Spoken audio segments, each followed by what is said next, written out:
It's not generally known just when bows or archery was invented. They're made out of wood, the bows and the arrows, and they're not durable like other artifacts that can be dug up and aged.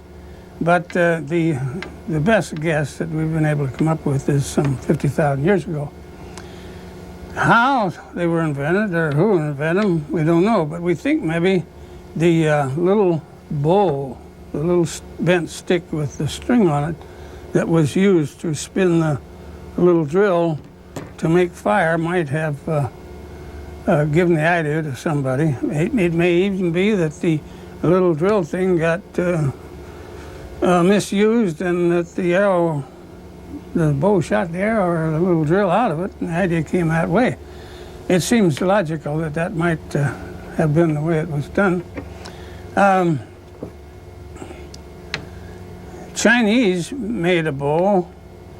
I'm not suggesting that the Chinese invented it, but they made a bow with a handle, and they still make them that way.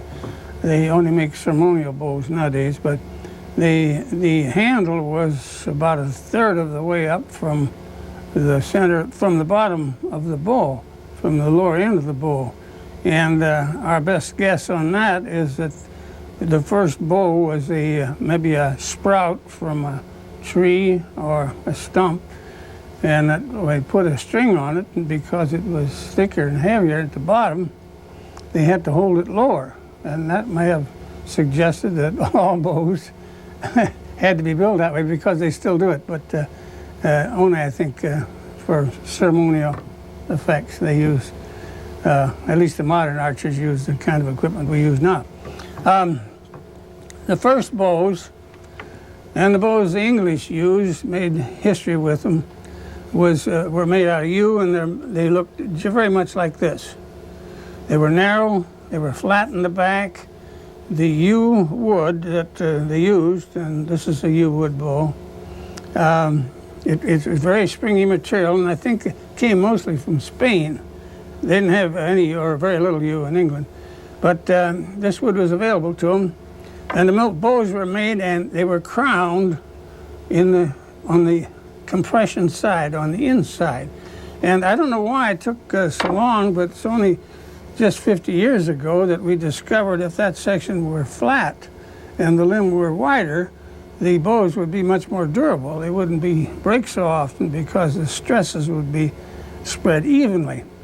And actually, there were no change in the bow design over all those years until about 500 years ago. The Turks came up with the idea of a composite bow.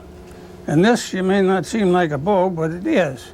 It's built over a form backwards. The center, there's a core section in there, same as there's a core section in all the bows that are made today. The back is sinew from animals, heel or loin tendons from animals. It's dried and glued on there on this wood centerpiece. And the compression, the sinew is on this side because the bow pulls around this way. It spreads around and pulls just the opposite direction. The sinew is on this side here, the back side, and then the core, and on the compression side is the horn of the Asiatic buffalo. And this bow shoots an arrow much, much faster, and matter of fact, even with our modern technology, we have only just recently, just in the last few years, exceeded the flight distances that the Turks shot an arrow. They shot arrows over 900 yards, and it's taken us a long time to catch up with them, but we've exceeded that distance now. But that was quite an advantage in a battle. If you could shoot an arrow farther, and the battles, many of them were fought with clouds of arrows, if you could shoot and reach your enemy before before you're in range with his equipment, is quite an advantage. And the Turks did a great job with this bow, except they had to pick the days they're going to fight because they didn't have any waterproof glue, and if it got too wet down, they were out of business, and the war was over. Well, from this stage, the modern bow, the straight bow, like the English made out of yew, is now made usually a laminated wood and fiberglass. It was a war-borne material, and how we happened to use fiberglass in the bows, a salesman for Corning Glass Company in Corning, New York, he was an archer, a bow hunter, dropped into our shop in Detroit in the very early 40s. And he had a piece of fiberglass cloth. And I had never seen or heard of it. And I was very surprised that glass would be flexible like it was to be woven into a cloth like this. But I had not any great interest in it until he mentioned that it was elastic. He said that it was elastic and it was very strong, and it would stretch or compress, and unlike any other material, would always return to its original position until it was overstressed and it would break. Well, that interested me because if it was elastic, maybe it's the material we needed for the back of our bows.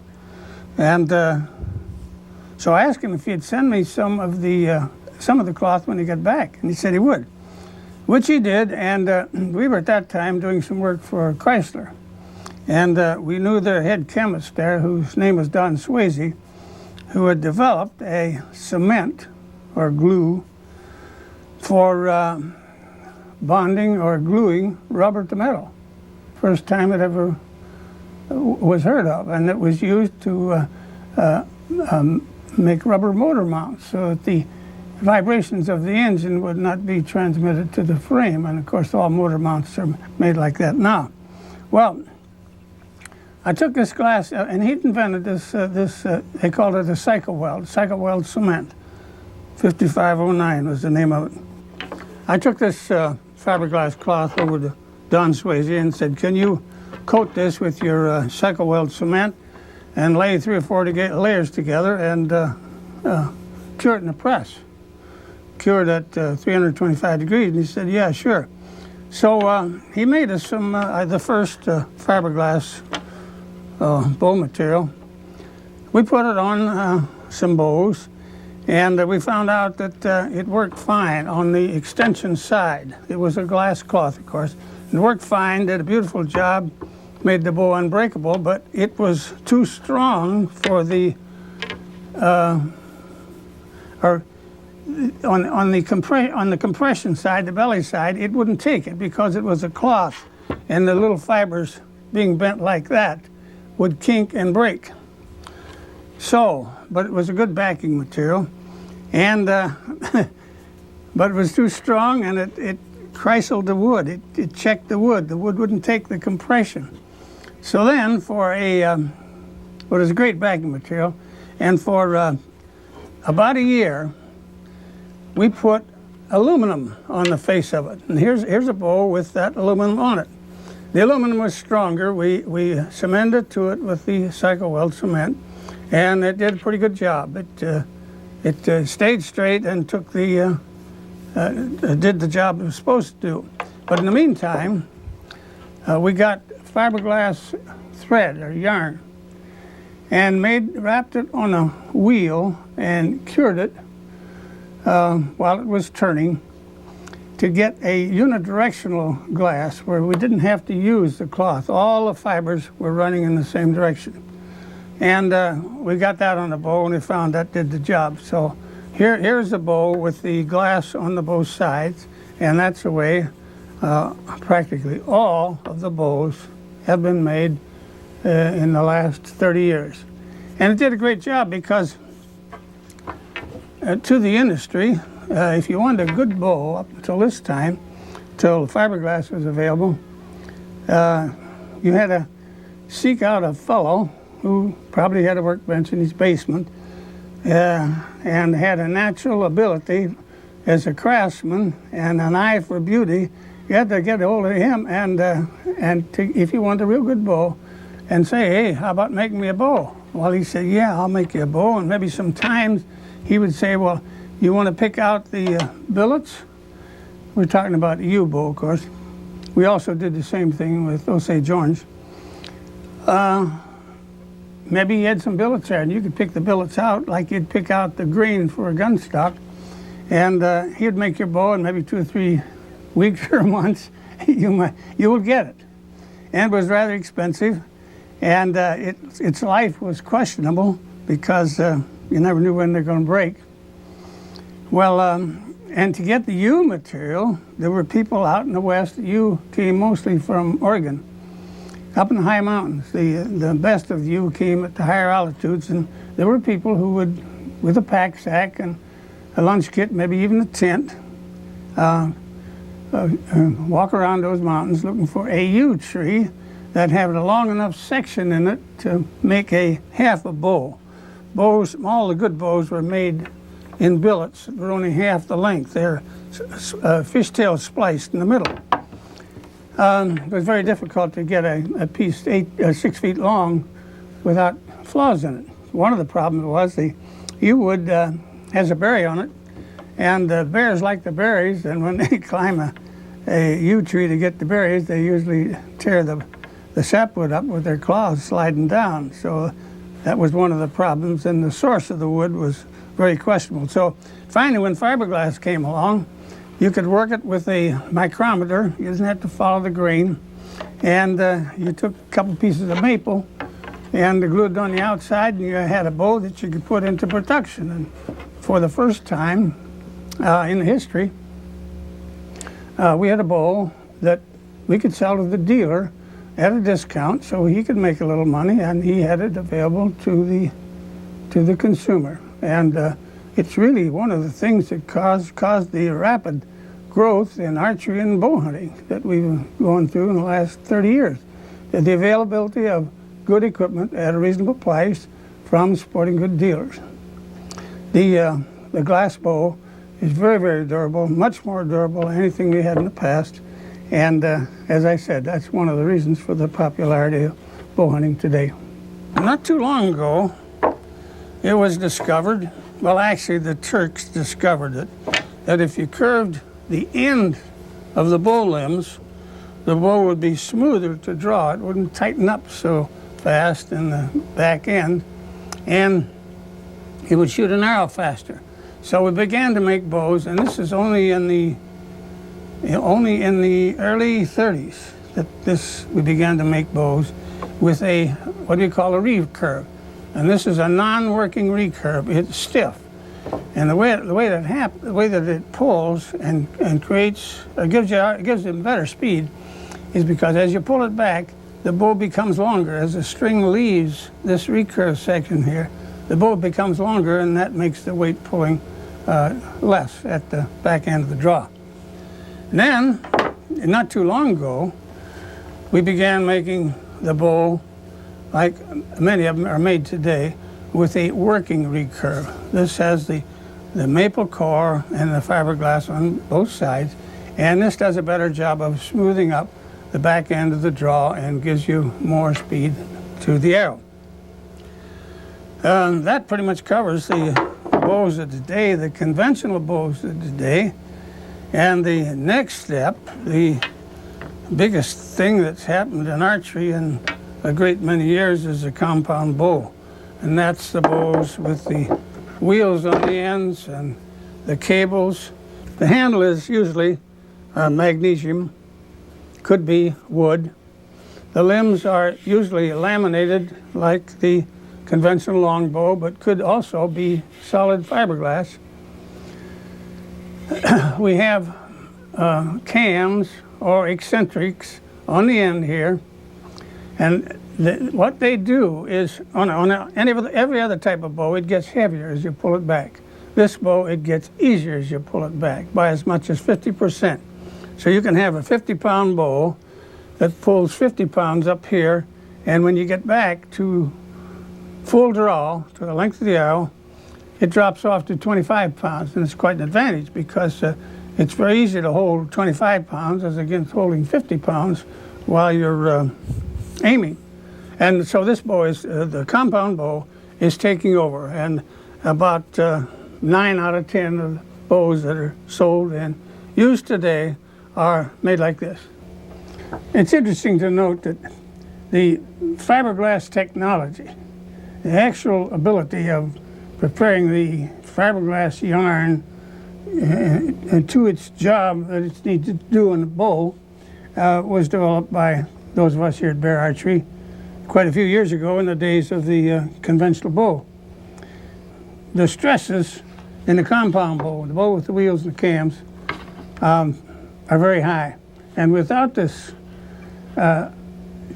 technology, without this already prepared and tested material, we would not have the compound bow. We would not have any materials to stand up under the stresses that are developed. And those of us at Bear Archery are real happy that we've had a rather large part in this promotion.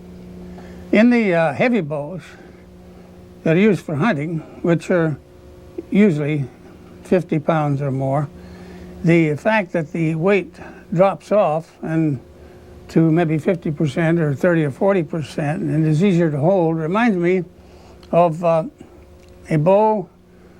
yew bow that we made in the very early days of our archery business.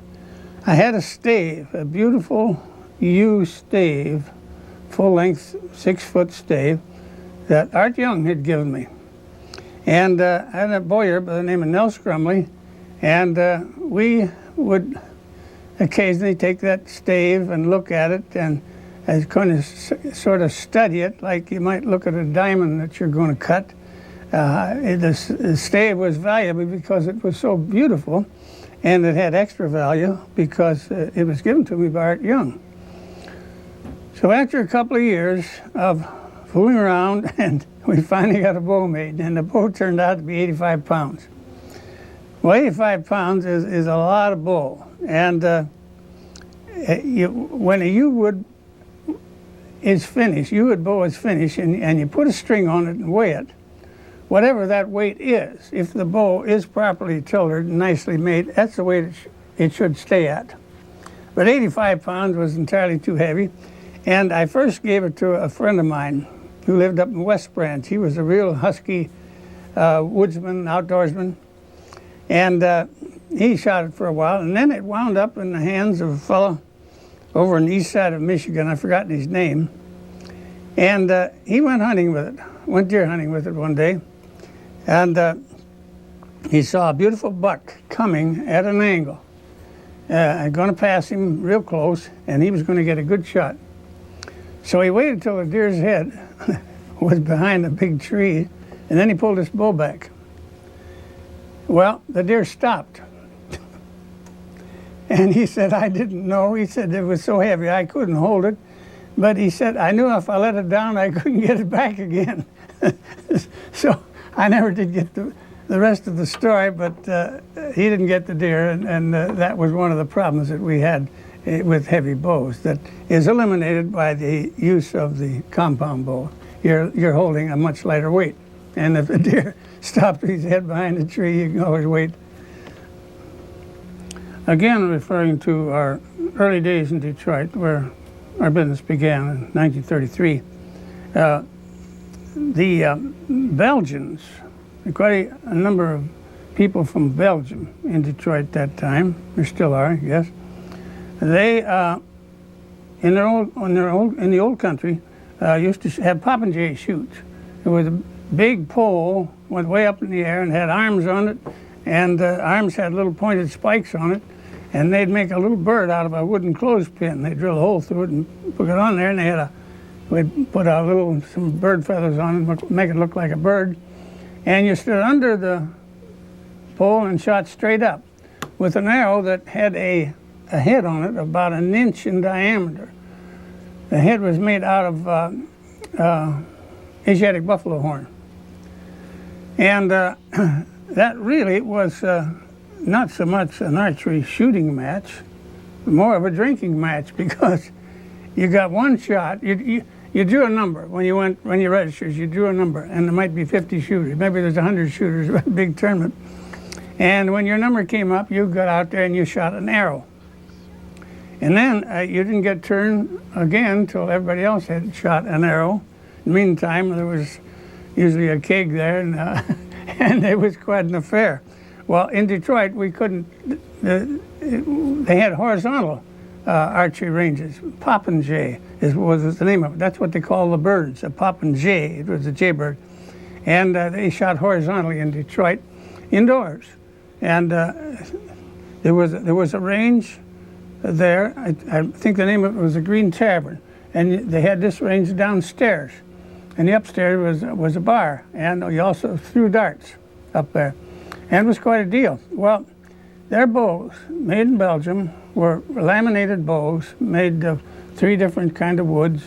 And they were very long, 6 and some of them 7 feet. And because they were so long and so hard to get around with in a car or a streetcar, they had them take apart. It was a ferrule type thing, like you take a fish rod apart.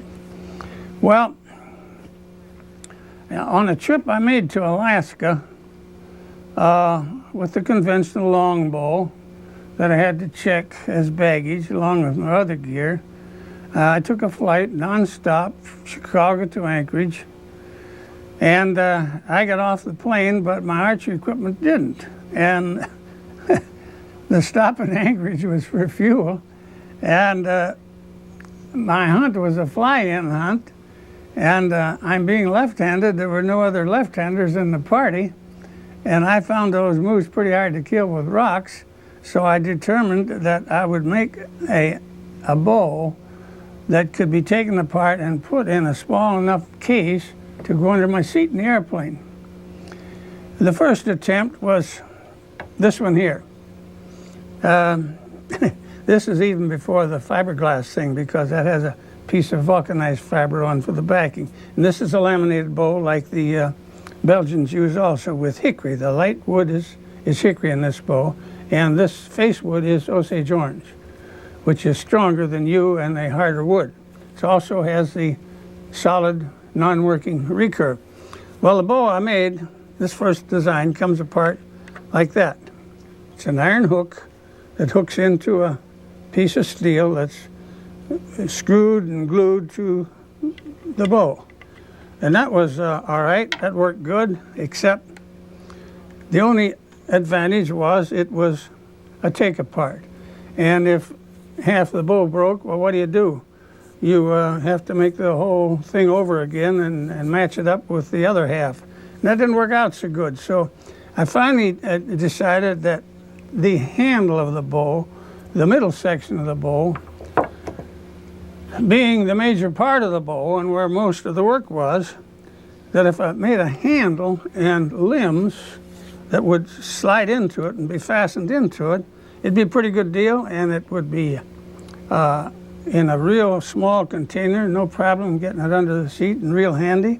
And then you could also change limbs. You could have limbs for practice, or limbs for your wife or son or whatnot, and limbs of different length. You take them right out and put them in. And this was the first model of that bow. These limbs came out, were held in with this little thing like a shotgun, just like taking a double-barrel shotgun apart. You push a lever and 2 pieces come apart in your hands. No screws, bolts, nothing. And I took this bow to Africa in 1964, and I shot a Asiatic buffalo with it.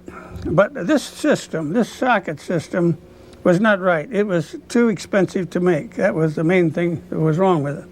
So we went back to the workbench, and a couple of years later, we came up with the final design where you pull this little clip back, and the limb comes right out. The limb itself straddles a tongue or a groove in the handle there, and it always goes back straight, very easy to put together, and no big problem. And you can break it down into a case that's less than 2 feet long. This is the bow that is the ultimate. There are lots of limbs that you bolt in, like on the compound bow, and there's all kinds of takedown, but this is the takedown that everybody likes best, and we still produce it. This is my personal hunting bow. I've been hunting with this bow since 1965, when we changed from this kind of a experimental socket to this kind, which is what we still have today. I still shoot this bow, this conventional bow. A lot of people wonder why I don't shoot the compound bow. Well, I taught myself to shoot. And when you teach yourself sports, sometimes without any instructions exactly how to do it, you sometimes develop bad faults. And I had a lot of them. And I finally turned out to be a snap shooter. And there are two kinds of snap shooters. I want to warn you about this. One of them is when you're afflicted with a problem, a mental problem called freezing. And it seems silly to say that you have trouble. When you suffer from this problem, it seems silly to say that you cannot pull the bow all the way back and hold it while you're aiming. And you develop into being a snap shooter. But most snap shooters never get the bow back to the full draw. Most snap shooters who are suffering from this a little thing I'm talking about, it's called freezing, never get the bow back far enough. So for that reason, their aiming is haphazard, and it doesn't impart all the velocity to the arrow that the bow would if we could pull back all the way. I went through that. There was a couple of years when I went hunting and I wished I wouldn't see a deer to shoot at, because I knew that I wouldn't shoot well. Matter of fact, I made a film, our first deer hunting film, under that condition. And I lost a couple of good chances at some deer. I was hoping I wouldn't see a deer. Terrible, isn't it? Well, because of this, I found that if I could concentrate right from the top of my head to the end of my toes on the very, very center of the target, not the bullseye, but the center of the bullseye. And if I talked to myself at each shot and pulled the bow all the way back until I came to full draw, that I had the thing pretty well licked. And I used a heavy bow because a heavy bow helped me. This bow I've been shooting is 65 pounds. I've shot that all the time. I found that if the bow is heavier, you get a better loose, and everything works out better. So I'm a snap shooter, and I'm aiming when I'm drawing. It's like you ask a pitcher, how does he throw the ball right across the outside corner of the plate? He doesn't have any mechanical way to do it. The body, the human body, is a great piece of equipment, and you can, by practice and training, teach it to do almost anything. And when you have practice shooting instinctively, and I mean instinctively, I don't mean with string walking or a gap system. I mean just by concentrating from the end of your toes to the top of your head on the very tiny spot that you want to hit. It's amazing what the body can do, and that's the way the pitcher does. He does it by practice. How does the outfitter heave the ball in and hits the ground and into the catcher's mitt in the first hop when the fellow's stealing home? How does the carpenter hit the nail on the head? It's all in the human body to be able to do that from practice. So my style of shooting has always been, since in the last 40 years, instinctive shooting and by the snap shooting method. And it's worked out for me. I don't recommend it to anybody because it takes a lot of practice and a lot of concentration. And you have to have, I think, a certain knack, a certain feel to be good at it. The same as there are good pitchers and there are bad pitchers. And there's fellows that can throw the ball to the home plate on the first bounce and the fellows that can't. So as I say, I don't recommend it to anyone but if you want to go that route, it's just great.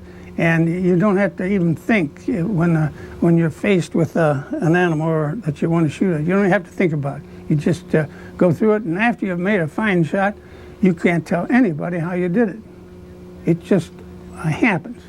And so along comes the compound bow, and I went bear hunting up in Ontario with one of our very first compound bows. And I tell you, I couldn't hit anything. I found that when I tried to shoot a compound bow,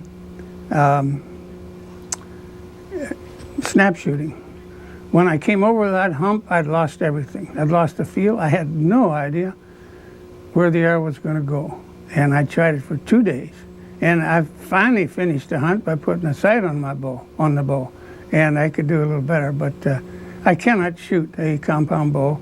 Concentration is the main thing. In shooting instinctively, you will never shoot a good tournament score because the human system cannot stand a whole day of the kind of concentration that is needed to be a good instinctive shooter. The system can't stand it. It just, you'll blow up. You'll have a nervous breakdown if you try to do it. And I think that's true with a baseball pitcher too. He gets tired and he can't concentrate, and they have to take him out and put another fellow in. My system of shooting instinctive, my snap shooting system, is aiming at the time I am drawing the bow, and I don't stick my hand out and pull the bow back like this. The bow is pushed and the hand comes back. And when my hand gets back here to the anchor, which is this finger in the corner of my mouth, the thing is gone. I cannot hold. If I try to hold, I lose everything. I've lost it. The thing has got to go when I get back there because that's when everything is right. The bow hand's taking care of the elevation and everything's working good. I'm not concerned about distances in yards. I'm concerned only in distances of feel. And I found that in distances of feel and distances even that you step off or where the yardage is marked, if there's low ground or high ground between you and the target, the distance is farther than you thought it was. And you have to allow for that. But if I shoot an arrow and let's say it drops low, I cannot make an adjustment. I have to shoot that arrow exactly the same way as I did the other one. And to get a little better elevation, I pull the arrow back a little further. That's the only way I can make a correction. And it's a screwy kind of thing, but that's the way I have to work this thing out. But it works out so good for me. I've had such good luck with it. I would hate to try to change to another system, but maybe if I were younger, I would. What's the best shot you ever made? Oh, golly. I shot a running deer running past Knickerbocker out in Nebraska. The picture of it is 3 of us in a gun. Yeah. We're making a drive. Driving up a draw or a canyon. And there were 3 of us on the stand. I was over on the left side. A friend of mine, Knickerbocker, was in the middle. And he made the mistake of getting in a bunch of brush. And somebody over the other edge, and this buck came through, very nice buck. 8-point whitetail. And he was really carrying the mail. And Nick couldn't, he got himself into these bushes and he had no way to shoot, and the deer was coming right towards where he was. And he saw Nick and he had to veer out around, and I saw that Nick was never going to get an arrow off. And I just instinctively threw one over there. It was about 60 yards. And the deer was on the dead run, and I made a good shot on him. That was luck. How I did it, I don't know. I couldn't reconstruct the whole thing. I just know that I pulled up and shot. And my practice in the past had taken care of everything. The body, the human body, it's a great thing. I shot in a tiger hunt in India. We had baited a tiger, and the tiger was known to be up in a draw. And I was up, we were making a film, I had a photographer, and the photographer and the Maharaja were in a blind up on a tree. This was a place where they baited tigers, had been for hundreds of years. And they had these, he was up in the blinds, and they took some boards and made a place up in the tree. He was up there with the gun and with the photographer. He was protecting the photographer. And I was in the top of a palm tree that had been cut off about 30 feet up. And they put me up there in the ladder, and then they took the ladder away so the tiger couldn't climb up there to keep me company. And then they had about 15 natives making the drive, and they were pounding on cans and shooting muzzle-loading guns and beating the trees with sticks and yelling. And it was a very steep wall canyon. On the other side, there was a stone wall that nothing could climb, and it was about 100 yards over there. I was looking over at some brush that was in the bottom, but here was this stone wall that went up a couple 100 feet. And I looked over there and saw this tiger. And he was pacing back and forth. And the Maharaja told me they had some hunters there on elephants and some other hunters up trees. The tiger had to be killed. This was serious business because these natives were out there driving and, you know, they want to get something out of it. And the tigers wouldn't be eating up their children or their cattle or sheep and goats. So the tiger had to be killed. It was, from that point of view, not a sporting thing. And I expected that to hear somebody's gun go off real soon, and the tiger would be dead and the hunt would be over because it was too far from me. And that didn't happen. And after, I guess it felt like 5 minutes, but probably 50 seconds, I said to myself, well, maybe if I shoot an arrow beyond him, maybe he'll come my way. Rattling around the rocks there. And I shot an arrow that I expected to go over him, but it went right through his lungs, and they had me a tiger. So normally you don't take long shots like that, and as you go hunting, it's the fair chase enters into it, and you shouldn't take long shots with a bow or a gun for fear of not hitting the animal in the right place and crippling it. But we all do. We get excited, and those kind of things happen. But you ask me, or I was asked, and I'm frequently asked, what's the longest shot I ever did? And I shot a deer a little farther than that, but that was, I normally don't shoot that far. I like to get real close, but sometimes you can get too close, so then you got a problem also. And I've done it both ways.